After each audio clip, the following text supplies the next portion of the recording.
అందరికీ వందనాలు. ఈరోజు బైబిల్ రీడింగ్లో ఎజ్రా గ్రంథం నుండి 5వ అధ్యాయం చదువుకుందాం. ప్రవక్తలైన హగ్గయియు, ఇద్దో కుమారుడైన జకర్యాయు యూదా దేశమందును యెరూషలేమునందును ఉన్న యూదులకు ఇశ్రాయేలీయుల దేవుడైన యెహోవా నామమున ప్రకటింపగా, షయల్తీయేలు కుమారుడైన జెరుబ్బబెలును యోజాదాకు కుమారుడైన యేషువయును లేచి యెరూషలేములో నుండు దేవుని మందిరమును కట్టనారంభించిరి. మరియు దేవుని యొక్క ప్రవక్తలు వారితో కూడా నుండి సహాయము చేయుచు వచ్చిరి. అంతటా నదీ ఇవతల అధికారి అయిన తత్తెనయును షెతర్బోజ్నయియును వారి పక్షముననున్న వారును యూదుల యొద్దకు వచ్చి, ఈ మందిరమును కట్టుటకును ఈ ప్రాకారమును నిలుపుటకును ఎవరు మీకు సెలవిచ్చిరని అడుగగా, ఈ కట్టడమును చేయించిన వారి పేర్లు మొదలైన సంగతులను మేము వారితో చెప్పితిమి. యూదుల దేవుడు వారి పెద్దల మీద తన దృష్టి ఉంచినందున ఆ సంగతిని గూర్చి దర్యావేషు ఎదుటికి వచ్చువారు ఆజ్ఞనందు వరకు అధికారులు వారిని పనిమాన్పింపలేదు. నదీ ఇవతల అధికారి అయిన తత్తెనయ్యును షెతర్బోజ్నయియును నదీ ఇవతల నుండి వారి పక్షముగానున్న అపెర్సెకాయులను రాజైన దర్యావేషునకు పంపిన ఉత్తరము నకలు రాజైన దర్యావేషునకు నకల రాజైన దర్యావేషునకు సకల క్షేమప్రాప్తి యగునుగాక. రాజువైన తమకు తెలియవలసినదేమనగా, మేము యూదా ప్రదేశంలోనికి వెళ్ళితిమి. అక్కడ మహాదేవుని యొక్క మందిరము ఉన్నది. అది గొప్ప రాళ్ల చేత కట్టబడినది. గోడలలో మ్రానులు వేయబడినవి. మరియు ఈ పని త్వరగా జరుగుచు వారి చేతిలో వృద్ధి ఎగుచున్నది. ఈ మందిరమును కట్టుటకును ఈ ప్రాకారములను నిలుపుటకును ఎవరు మీకు సెలవిచ్చిరని మేము అక్కడనున్న పెద్దలను అడిగితిమి. వారిలో అధికారులైన వారి పేర్లు వ్రాసి తమకు తెలియజేయుటకై వారి పేర్లను అడుగగా, వారు ఇలాగున ప్రత్యుత్తరమిచ్చిరి. మేము భూమి ఆకాశముల దేవుని యొక్క సేవకులమై అనేక సంవత్సరముల క్రిందట ఇశ్రాయేలీయులలో ఒక గొప్ప రాజు కట్టించి నిలిపిన మందిరమును మరల కట్టుచున్నాము. మా పితరులు ఆకాశమందలి దేవునికి కోపము పుట్టించినందున ఆయన వారిని కల్దీయుడైన నెబుకద్నెజరును బబులోను రాజు చేతికి అప్పగించెను. అతడు ఈ మందిరమును నాశనము చేసి జనులను బబులోను దేశంలోనికి చెరపట్టుకొని పోయెను. అయితే బబులోను రాజైన కోరెషు ఏలుబడిలో మొదటి సంవత్సరమందు రాజైన కోరెషు దేవుని మందిరమును తిరిగి కట్టుటకు ఆజ్ఞ ఇచ్చెను. మరియు నెబుకద్నెజరు యెరూషలేమందున్న దేవాలయంలో నుండి తీసి బబులోను పట్టణమందున్న గుడిలోనికి కొనిపోయిన దేవుని మందిరపు వెండి బంగారు ఉపకరణములను రాజైన కోరెషు బబులోను పట్టణపు మందిరంలో నుండి తెప్పించి తాను అధికారిగా చేసిన షేష్బజ్జరును అతనికి అప్పగించి, నీవు ఈ ఉపకరణములను తీసుకుని యెరూషలేము పట్టణమందుండు దేవాలయమునకు పోయి దేవుని మందిరమును దాని స్థలమందు కట్టించుమని అతనికి ఆజ్ఞ ఇచ్చెను. కాబట్టి ఆ షేష్బజ్జరు వచ్చి యెరూషలేములో నుండు దేవుని మందిరపు పునాదిని వేయించెను. అప్పటి నుండి నేటి వరకు అది కట్టబడుచున్నను, ఇంకనూ సమాప్తి కాకుండా ఉన్నది. కాబట్టి రాజువైన తమకు అనుకూలమైతే బబులోను పట్టణమందున్న రాజు యొక్క ఖజానాలో వెదకించి యెరూషలేములో నుండు దేవుని మందిరమును కట్టుటకు రాజైన కోరెషు నిర్ణయం చేసెనో లేదో అది తెలుసుకొని రాజువైన తమరు ఆజ్ఞ ఇచ్చి ఈ సంగతిని గూర్చి తమ చిత్తము తెలియగోరుచున్నాము. ఎజ్రా గ్రంథము 6వ అధ్యాయం కూడా చదువుకుందాం. అప్పుడు రాజైన దర్యావేషు ఆజ్ఞ ఇచ్చినందున బబులోనులో ఖజానాలోని దస్తావేజు కొట్టులో వెదకగా మాదీయుల ప్రదేశమందు ఎగ్బతానా అను పురములో ఒక గ్రంథము దొరికెను. దానిలో వ్రాయబడి ఉన్న ఈ సంగతి కనబడెను. రాజైన కోరెషు ఏలుబడిలో మొదటి సంవత్సరమందు అతడు యెరూషలేములో ఉండు దేవుని మందిరమును గూర్చి నిర్ణయించినది, బలులు అర్పింపదగిన స్థలముగా మందిరము కట్టింపబడవలెను. దాని పునాదులు గట్టిగా వేయబడవలెను. దాని నిడివి 60 మూరలను దాని వెడల్పు 60 మూరలను ఉండవలెను. 3 వరుసలు గొప్ప రాళ్ల చేతను 1 వరుస క్రొత్త మ్రానుల చేతను కట్టింపబడవలెను. దాని వ్యయమును రాజు యొక్క ఖజానాలో నుండి ఇయ్యవలెను. మరియు యెరూషలేములోనున్న ఆలయములో నుండి నెబుకద్నెజరు బబులోనునకు తీసుకొని వచ్చిన దేవుని మందిరము యొక్క వెండి బంగారు ఉపకరణములు తిరిగి అప్పగింపబడి యెరూషలేములోనున్న మందిరమునకు తేబడి దేవుని మందిరములో వాటి స్థలమందు పెట్టబడవలెను. కావున రాజైన దర్యావేషు ఇలాగూ సెలవిచ్చెను, నదీ యవతల అధికారి అయిన తత్తెనై అను నీవును షెతర్బోజ్నయి అను నీవును నదీ అవతల మీతో కూడా నున్న అపెర్సెకాయులను యూదుల జోలికి పోక దేవుని మందిరపు పని జరుగనిచ్చి వారి అధికారిని పెద్దలను దేవుని మందిరమును దాని స్థలమందు కట్టింపనీయుడి. మరియు దేవుని మందిరమును కట్టించినట్లుగా యూదుల యొక్క పెద్దలకు మీరు చేయవలసిన సహాయమును గూర్చి మేము నిర్ణయించినదేమనగా, రాజు యొక్క సొమ్ములో నుండి సొమ్ములో నుండి అనగా నది యవతల నుండి వచ్చిన పన్నులో నుండి వారు చేయు పని నిమిత్తము తడవు ఏమాత్రమును చేయక వారి వ్యయమునకు కావలసిన దాని ఇయ్యవలెను. మరియు ఆకాశమందలి దేవునికి దహనబలులు అర్పించుటకై కోడెలే గాని గొర్రె పొట్టేళ్లే గాని గొర్రెపిల్లలే గాని గోధుమలే గాని ఉప్పే గాని ద్రాక్షారసమే గాని నూనెయే గాని యెరూషలేములోనున్న యాజకులు ఆకాశమందలి దేవునికి సువాసనయైన అర్పణలను అర్పించి రాజును అతని కుమారులను జీవించినట్లు ప్రార్థన చేయు నిమిత్తమై వారు చెప్పిన దానిని బట్టి ప్రతిదినము తప్పకుండా వారికి కావలసినదంతయు ఇయ్యవలెను. ఇంకను మేము నిర్ణయించినదేమనగా ఎవడైనను ఈ ఆజ్ఞను భంగపరిచిన ఎడల వాని ఇంటె వెన్నుగాడి ఊడదీయబడి నిలువనెత్తబడి దాని మీద వాడు ఉరి తీయింపబడును. ఆ తప్పును బట్టి వాని ఇల్లు పెంటరాసి చేయబడును. ఏ రాజులే గాని ఏ జనులే గాని ఈ ఆజ్ఞను భంగపరిచి యెరూషలేములోనున్న దేవుని మందిరమును నశింపజేయుటకై చెయ్యి చాపిన ఎడల తన నామమును అక్కడ ఉంచిన దేవుడు వారిని నశింపజేయును. దర్యావేషు అను నేనే ఈ ఆజ్ఞ ఇచ్చితిని మరియు అది అతి వేగముగా జరగవలెనని వ్రాయించి అతడు తాకీదుగా పంపించెను. అప్పుడు నదీ ఇవతలధికారైన తత్తెనయ్యును షెతర్బోజ్నయియును వారి పక్షముననున్నవారును రాజైన దర్యావేషు ఇచ్చిన ఆజ్ఞ చొప్పున వేగముగా పని జరిపించిరి. యూదుల పెద్దలు కట్టించుచు ప్రవక్త అయిన హగ్గయియు ఇద్దో కుమారుడైన జకర్యాయు హెచ్చరించుచున్నందున పని బాగుగా జరిపిరి. ఈ ప్రకారము ఇశ్రాయేలీయుల దేవుని ఆజ్ఞను అనుసరించి వారు కట్టించుచు కోరెషు దర్యావేషు అర్తహషస్త అను పారసీక దేశపు రాజుల ఆజ్ఞ చొప్పున ఆ పని సమాప్తి చేసిరి. రాజైన దర్యావేషు ఏలుబడి యందు 6వ సంవత్సరము ఆదారు నెల 3వ నాటికి మందిరము సమాప్తి చేయబడెను. అప్పుడు ఇశ్రాయేలీయులను యాజకులను లేవీయులను చెరలో నుండి విడుదల నొందిన తక్కిన వారును దేవుని మందిరమును ఆనందముతో ప్రతిష్ఠించిరి. దేవుని మందిరమును ప్రతిష్ఠించినప్పుడు 100 ఎడ్లను 200 పొట్టేళ్లను 400 గొర్రెపిల్లలను ఇశ్రాయేలీయులకందరికీ పాప పరిహారార్థ బలిగా ఇశ్రాయేలీయుల గోత్రముల లెక్క చొప్పున 12 మేకపోతులను అర్పించిరి. మరియు వారు యెరూషలేములోనున్న దేవుని సేవ జరిపించుటకై మోషే యొక్క గ్రంథమందు వ్రాసిన దానిని బట్టి తరగతుల చొప్పున యాజకులను వరుసల చొప్పున లేవీయులను నిర్ణయించిరి. చెరలో నుండి విడుదల నొందిన వారు మొదటి నెల 14వ దినమున పస్కా పండుగ ఆచరించిరి. యాజకులను లేవీయులను తమను తాము పవిత్ర పరచుకొని పవిత్రులైన తరువాత చెరలో నుండి విడుదల నొందిన వారందరి కొరకును తమ బంధువులైన యాజకుల కొరకును తమ కొరకును పస్కా పశువును వధించిరి. కావున చెరలో నుండి విడుదల నొంది తిరిగి వచ్చిన ఇశ్రాయేలీయుల దేవుడైన యెహోవాను ఆశ్రయించుటకై దేశమందుండు అన్యజనులలో అపవిత్రత నుండి తమను తాము ప్రత్యేకించుకుని వారందరూ వచ్చి తిని పులియని రొట్టెల పండుగను 7 దినములు ఆనందముతో ఆచరించిరి. ఏలైనగా ఇశ్రాయేలీయుల దేవుని మందిరపు పని విషయమై వారి చేతులను బలపరచుటకు యెహోవా అష్షూరు రాజు హృదయమును వారి వైపు త్రిప్పి వారిని సంతోషింపజేశాను.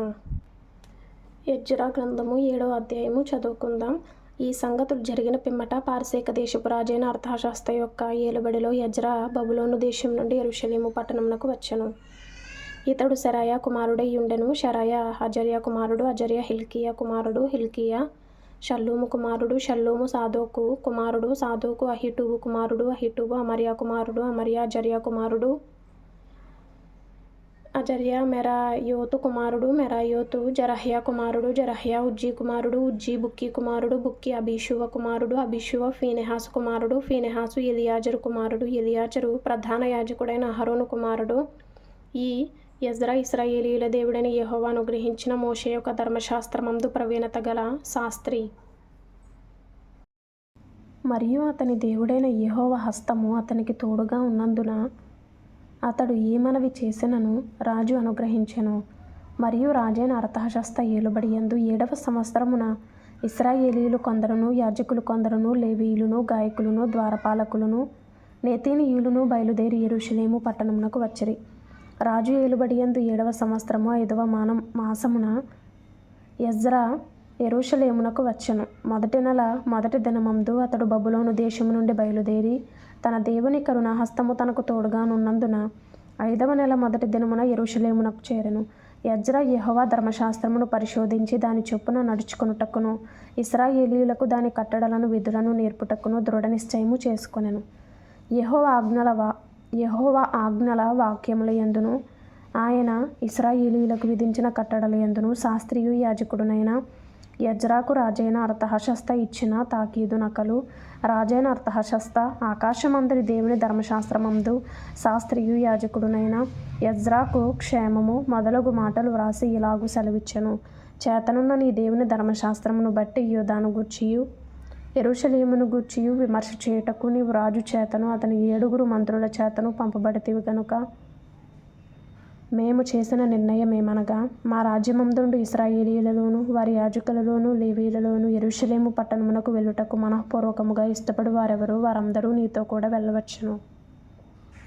మరియు యెరూషలేములో నివాసము గల ఇశ్రాయేలీయుల దేవునికి రాజును అతని యొక్క మంత్రులను స్వేచ్ఛగా అర్పించిన వెండి బంగారములను నీవు తీసుకొని పోవలెను. మరియు బబులోను ప్రదేశమందంతటా నీకు దొరకు వెండి బంగారములంతయును జనులను యాజకులను యెరూషలేములోనున్న తమ దేవుని మందిరమునకు స్వేచ్ఛగా అర్పించు వస్తువులను నీవు తీసుకొని పోవలెను. తడవు చేయక నీవు ఆ ద్రవ్యము చేత ఎడ్లను పొట్టేలను గొర్రెపిల్లలను వాటితో కూడా ఉండవలసిన భోజనార్పణలను పానార్పణలను కొని యెరూషలేమందుండు మీ దేవుని మందిరపు బలిపీఠము మీద వాటిని అర్పించుము. మిగిలిన వెండి బంగారములతో మీ దేవుని చిత్తానుసారముగా నీకును నీ వారికిని యుక్తమని తోచిన దానిని చేయవచ్చును. మరియు నీ దేవుని మందిరపు సేవ కొరకు నీకు ఇయ్యబడిన ఉపకరణములను నీవు యెరూషలేములోని దేవుని ఎదుట అప్పగింపవలెను. నీ దేవుని మందిర విషయములో దానమిచ్చుటకై మరి ఏదైనాను నీకు కావలసిన ఎడల అది రాజు యొక్క ఖజానాలో నుండి నీకు ఇయ్యబడును. మరియు రాజునైన అర్తహషస్తాను నేనే నది అవతలనున్న ఖజానాదారులైన మీకు ఇచ్చు ఆజ్ఞ ఏదనగా, ఆకాశమందలి దేవుని ధర్మశాస్త్రములో శాస్త్రియు యాజకుడునైన ఎజ్రా మిమ్మును ఏదైనా అడిగిన ఎడల ఆలస్యము కాకుండా మీరు దాని చేయవలెను. 1000 తూముల గోధుమలు, 200 మణుగుల వెండి, 300 తూముల ద్రాక్షారసము, 300 తూముల నూనె, లెక్క లేకుండా ఉప్పును ఇయ్యవలెను. ఆకాశమందలి దేవుని చేత ఏది నిర్ణయమాయెనో దాని ఆకాశమందలి దేవుని మందిరమునకు జాగ్రత్తగా చేయింపవలసినది. రాజు యొక్క రాజ్యము మీదకిని అతని కుమారుల మీదకిని కోపం ఎందుకు రావలెను? మరియు యాజకులను లేవీయులను గాయకులను ద్వారపాలకులను నెతీనీయులను దేవుని మందిరపు సేవకులనైన వారందరినీ గూర్చి మేము మీకు నిర్ణయించినదేమనగా, వారికి శిస్తు గాని సుంకము గాని పన్ను గాని వేయుట కట్టడపు న్యాయము కాదని తెలుసుకొనుడి. మరియు ఎజ్రా నది అవతలనున్న జనులకు తీర్పు తీర్చుటకై నీ దేవుడు నీకు దయచేసిన జ్ఞానము చొప్పున నీవు నీ దేవుని యొక్క ధర్మశాస్త్ర విధులను తెలుసుకొనిన వారిలో కొందరిని అధికారులుగాను న్యాయాధిపతులుగాను ఉంచవలెను. ఆ ధర్మశాస్త్ర విషయంలో తెలియని వారెవరో వారికి నేర్పవలెను.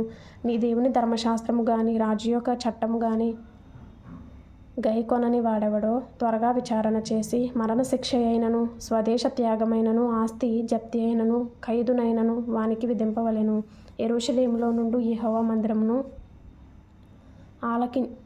అలంకరించుటకు రాజునకు బుద్ధి పుట్టించినందునను రాజును అతని మంత్రులను రాజు యొక్క మహాధిపతులను నాకు దయ అనుగ్రహింపజేసినందునను మన పితరుల దేవుడైన యెహోవాకు స్తోత్రము కలుగును గాక. నా దేవుడైన యెహోవా హస్తము నాకు తోడుగా ఉన్నందున నేను బలపరచబడి నాతో కూడా వచ్చుటకు ఇశ్రాయేలీయుల ప్రధానులను సమకూర్చితిని. ఎజ్రా గ్రంథము 8వ అధ్యాయం చదువుకుందాం. రాజైన అర్తహషస్త ఏలుబడి కాలమందు బబులోను దేశం నుండి నాతో కూడా వచ్చిన ఇంటి పెద్దల వంశావళి: ఫీనెహాసు వంశంలో గెర్షోమును, ఈతమారు వంశంలో దానియేలును, దావీదు వంశంలో హట్టూషును, షెకన్యా పరోషుల వంశములలో జకర్యాయు వంశావళికి 150 మంది పురుషులను లెక్కింపబడిరి. పహత్మోయాబు వంశములో జరహ్యా కుమారుడైన ఎల్యోయేనయి 200 మంది పురుషులను. షెకన్యా వంశములో యహజీయేలు కుమారుడును 300 మంది పురుషులను. ఆదీను వంశములో యోనాతాను కుమారుడైన ఎబెదును 50 మంది పురుషులను. ఏలాము వంశములో అతల్యా కుమారుడైన యెషయాయు 70 మంది పురుషులను. షెఫట్య వంశములో మిఖాయేలు కుమారుడైన జెబద్యాయు 80 మంది పురుషులను. యోవాబు వంశములో యెహీయేలు కుమారుడైన ఓబద్యాయు 218 మంది పురుషులను. షెలోమీతు వంశములో యోసిప్యా కుమారుడును 160 మంది పురుషులను. బేబై వంశములో బేబై కుమారుడైన జకర్యాయు 28 మంది పురుషులను. అజ్గాదు వంశములో హక్కాటాను కుమారుడైన యోహానానును 110 మంది పురుషులను, అదోనీకాము యొక్క చిన్న కుమారులలో ఎలీపేలెటును, యెహీయేలును, షెమయాయు 60 మంది పురుషులను, బిగ్వయి వంశములో ఊతయియును, జబ్బూదును 70 మంది పురుషులను. వీరిని నేను అహవా వైపునకు పారు నది యొద్దకు సమకూర్చితిని. అచ్చట మేము 3 దినములు గుడారములలో ఉంటిమి. అంతలో నేను జనులను, యాజకులను తనిఖీ చూడగా లేవీయుడొకడును నాకు కనబడలేదు. అప్పుడు నేను పెద్దలైన ఎలియేజరు, అరీయేలు, షెమయా, ఎల్నాతాను, యారీబు, ఎల్నాతాను, నాతాను, జకర్యా, మెషుల్లాము అనువారిని, ఉపదేశకులగు యోయారీబు, ఎల్నాతానులను పిలువనంపించి కాసిప్యా అను స్థలమందుండు అధికారి అయిన ఇద్దో యొద్దకు వారిని పంపి, మా దేవుని మందిరమునకు పరిచారకులను మా యొద్దకు తీసుకుని వచ్చినట్లుగా కాసిప్యా అను స్థలమందుండు ఇద్దోతోనూ అతని బంధువులైన నీతినీయులతోనూ చెప్పవలసిన మాటలను వారికి తెలియజెప్పితిని. మా దేవుని కరుణాహస్తము మాకు తోడుగా ఉన్నందున వారు ప్రజ్ఞావంతుడైన ఒకనిని, షేరేబ్యాను, అతని కుమారులను, సహోదరులను 18 మందిని తోడుకొని వచ్చిరి. ఆ ప్రజ్ఞావంతుడు మహలి కుమారులలో ఒకడు. ఈ మహలి ఇశ్రాయేలునకు పుట్టిన లేవి వంశస్థుడు. హషబ్యాను, అతనితో కూడా మెరారీయుడగు యెషయాను, అతని బంధువులను, వారి కుమారులనైన 20 మందిని వారు తోడుకొని వచ్చిరి. మరియు లేవీయులు చేయవలసిన సేవలో తోడ్పడుటకై దావీదును అధిపతులను నిర్ణయించిన నీతినీయులలో 220 మంది వచ్చిరి. వీరందరూ పేర్లు ఉదహరింపబడి నియమింపబడిన వారు. అప్పుడు దేవుని సన్నిధిని మమ్మును మేము దుఃఖపరుచుకొని, మాకును మా చిన్నవారికిని మా ఆస్తికిని శుభ ప్రయాణము కలుగునట్లుగా ఆయనను వేడుకొనుటకు అహవా నది దగ్గర ఉపవాసముండుడని ప్రకటించితిని. మేలు కలుగజేయుటకై ఆయనను ఆశ్రయించు వారికందరికిని మా దేవుని హస్తము తోడుగా ఉండును గాని, ఆయన హస్తమును, ఆయన ఉగ్రతయు ఆయనను విసర్జించు వారందరి మీదకి వచ్చునని మేము రాజుతో చెప్పియుంటిమి గనుక, మార్గమందున్న శత్రువుల విషయమై మాకు సహాయము చేయనట్లు కాల్బలమును, రౌతులను రాజునొద్ద కావలెనని మనవి చేయుటకు సిగ్గుగా నాకు తోచెను. మేము ఉపవాసముండి ఆ సంగతిని బట్టి మా దేవుని వేడుకొనగా ఆయన మా మనవిని అంగీకరించెను గనుక నేను యాజకులలో నుండి ప్రధానులైన 12 మందిని, అనగా షేరేబ్యాను, హషబ్యాను, వీరి బంధువులలో 10 మందిని ఏర్పరచి మా దేవుని మందిరమును ప్రతిష్ఠించుట విషయములో రాజును, అతని మంత్రులను, అధిపతులను, అక్కడనున్న ఇశ్రాయేలీయులందరూ ప్రతిష్ఠించిన వెండి బంగారములను, ఉపకరణములను తూచి వారికి అప్పగించితిని. 1300 మణుగుల వెండిని, 200 మణుగుల వెండి ఉపకరణములను, 200 మణుగుల బంగారమును, 7000 తులములు గల 20 బంగారపు గిన్నెలను, బంగారమంత వెలగల పరిశుద్ధమైన 2 రాగి పాత్రలను తూచి వారి చేతికి అప్పగించి, మీరు యెహోవాకు ప్రతిష్ఠింపబడిన వారు, పాత్రలను ప్రతిష్ఠితములైనవి. ఈ వెండి బంగారములను మీ పితరుల దేవుడైన యెహోవాకు స్వేచ్ఛార్పణలై యున్నవి. కాబట్టి మీరు యెరూషలేములో యెహోవా మందిరపు ఖజానా గదులలో యాజకుల యొక్కయు, లేవీయుల యొక్కయు, ఇశ్రాయేలు పెద్దల యొక్కయు, ప్రధానులైన వారి ఎదుట వాటిని తూచి అప్పగించు వరకు వాటిని భద్రముగా ఉంచుడని వారితో చెప్పితిని. కాబట్టి యాజకులను, లేవీయులను వాటి ఎత్తు ఎంతో తెలుసుకొని యెరూషలేములోనున్న మన దేవుని మందిరమునకు కొనిపోవుటకై ఆ వెండి బంగారములను, పాత్రలను తీసుకొనిరి. మేము మొదటి నెల 12వ దినమందు యెరూషలేమునకు వచ్చుటకై అహవా నది నుండి బయలుదేరగా మా దేవుని హస్తము మాకు తోడుగా ఉండి, శత్రువుల చేతిలో నుండి, మార్గమందు పొంచియున్న వారి చేతిలో నుండి మమ్మును తప్పించినందున మేము యెరూషలేమునకు వచ్చి 3 దినములు అక్కడ బస చేసితిమి. 4వ దినమున వెండి బంగారములను, పాత్రలను మా దేవుని మందిరమందు యాజకుడైన ఊరియా కుమారుడైన మెరేమోతు చేత తూనిక వేయబడెను. అతనితో కూడా ఫీనెహాసు కుమారుడైన ఎలియాజరు ఉండెను. వీరితో లేవీయులైన యేషూవ కుమారుడైన యోజాబాదును, బిన్నూయి కుమారుడైన నోవద్యాయును కూడా నుండిరి. సంఖ్య చొప్పునను ఎత్తు చొప్పునను అన్నిటినీ సరిచూచిన తరువాత వాటి ఎత్తు ఎంతైనది లెక్కలలో వ్రాసిరి. మరియు చెరలోనికి కొనిపోబడిన వారికి పుట్టి చెర నుండి విడుదల నొంది తిరిగి వచ్చిన వారు ఇశ్రాయేలీయుల దేవునికి దహన బలులు అర్పించిరి. ఇశ్రాయేలీయులందరి కొరకు 12 ఎడ్లను 96 పొట్టేళ్లను 77 గొర్రెపిల్లలను పాప పరిహారార్థ బలిగా 12 మేకపోతులను తెచ్చి అన్నిటినీ దహనబలిగా యెహోవాకు అర్పించిరి. వారు రాజు యొక్క నిర్ణయములను రాజు యొక్క సేనాధిపతులకును నది అవతలనున్న అధికారులకును అప్పగించి తరువాత వీరు జనులకును దేవుని మందిరపు పనికిని సహాయము చేసిరి. 1 సంవత్సరంలోపు బైబిల్ పూర్తి చేయాలి అనే ఆశ కలిగిన వారు ఫాలో చేయండి, లైక్ చేయండి, షేర్ చేయండి, సబ్స్క్రైబ్ చేసుకోండి. ప్రభు మీకు తోడైండును గాక. Amen. Thank you for watching.